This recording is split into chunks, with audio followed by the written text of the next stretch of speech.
Yeah, that's right. Here in Redford with the Air King towering over me, Khalil Saad. How you doing? Good, how you doing? Good. All right, so with that heat wave coming this weekend, a lot of folks can be firing up these AC units. What do they need to know before they do that? Well, we always recommend calling a service professional out to do quarterly maintenance, seasonal maintenance on the air conditioning unit, preventive maintenance.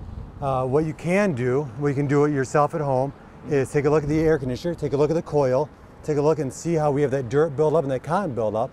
And you can do your own preventive maintenance by taking your garden hose and rinsing that unit off, starting at the top, working your way down. Simple as that. That's a great thing to do.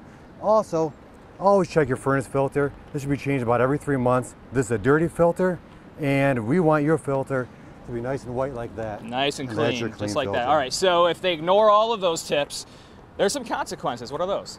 Well, the consequences are, one is decreased efficiency. The unit's working harder to try to maintain that temperature. The other one is that you're most likely going to have that breakdown on the hottest day of the year when you don't want it.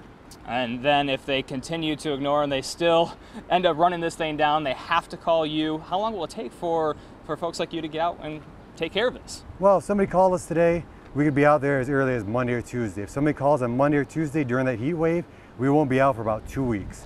And then as we push further into the summer, that wait gets even longer, right? It gets even longer. All right. Yep.